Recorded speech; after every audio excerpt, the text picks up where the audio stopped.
Oui, nous suivons depuis longtemps la lecture du jeu politique depuis les événements du mouvement du 5 juin jusqu'à la chute du président Ibeka et la prise du pouvoir par les militaires. Nous suivons de très près parce que nous écrivons même sur ces activités.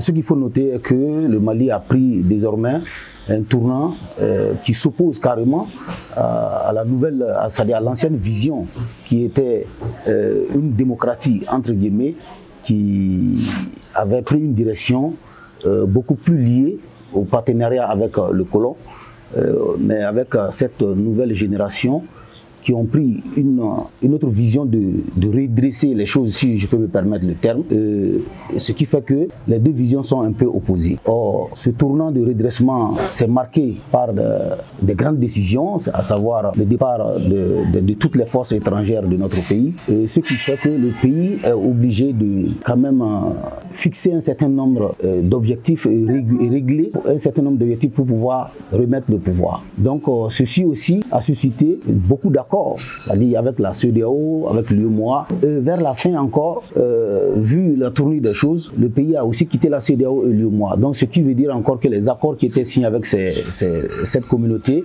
ne seront plus respectés. Un des éléments majeurs également, c'est le vote du référendum qui va changer le Mali, basculer le Mali, je dirais comme ça, dans la 4e République. Et donc il y a beaucoup de choses qui se passent.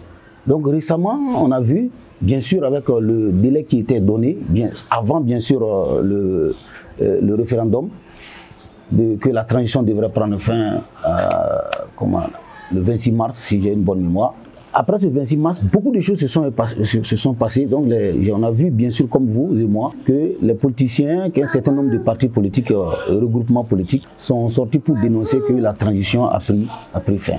Donc nous ne faisons pas notre lecture de la sorte parce que nous mettons ensemble toutes les activités, tous les éléments qui se sont déroulés et nous essayons de juger. Avec la nouvelle constitution où les Maliens se sont bien prononcés, donc nous pensons qu'il n'est plus question de délai, mais il est question de sauver l'essentiel au niveau du Mali. Et sauver l'essentiel, c'est quoi? C'est les batailles qui ont été enclenchées, qui sont en train de faire succès, notamment avec la libération du Nord, totale je dirais. Il reste maintenant la sécurisation de ce Nord avant de pouvoir penser à des élections.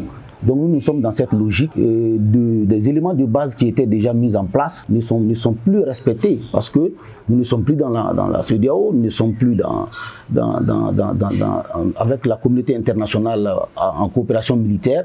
Donc ça fait que notre vision n'est pas aussi comme ce que les politiciens avaient quand même souligné. Donc ce n'est plus question de délai, mais question de s'asseoir et sauver l'essentiel qui est le Mali. Donc c'est ce que nous on peut dire par rapport en tant que chercheur bien sûr, de l'évolution de ces activités au niveau du Mali. Oui, le message est que nous ne devrons plus raisonner en termes de délai, mais nous devrons raisonner en termes pour parler entre Maliens, pour pouvoir donner une direction à ce pays. Et je pense que c'est ce qui est lancé, le dialogue qui se poursuit entre Maliens. Et je pense que c'est à la conclusion de tout ça que nous devrons attendre, bien sûr, au lieu de précipiter les choses. Donc nous conseillons à tous les Maliens de se regarder en face et de se parler pour pouvoir vraiment réussir la nouvelle direction que les autorités viennent de donner à notre pays et qui n'est pas vraiment une direction facile à terminer. Donc il faut forcément l'union nationale. Donc il n'est pas pour nous question de revenir sur un certain détail parce que la direction prise demande vraiment le pourparler entre Maliens se comprendre. Nous avons des vœux, nous avons particulièrement ce mois de Ramadan s'est déroulé dans des conditions très très difficiles, conditions dues principalement au changement climatique, parce que vous avez vécu avec nous la canicule, extrêmement de chaleur qui a empêché beaucoup de personnes âgées à ne pas gêner cette année. Donc, mais avec les conseils des autorités de la transition, des médecins, nous avons pu quand même faire le maximum pour pouvoir réussir ces 29 jours. Donc, toutes les bénédictions, la résistance que nous avons eu à faire dans ce mois, nous demandons à Dieu le Tout-Puissant d'exaucer tous nos vœux et de faire en sorte que les Maliens puissent vraiment avoir le cœur uni et aller de l'avant.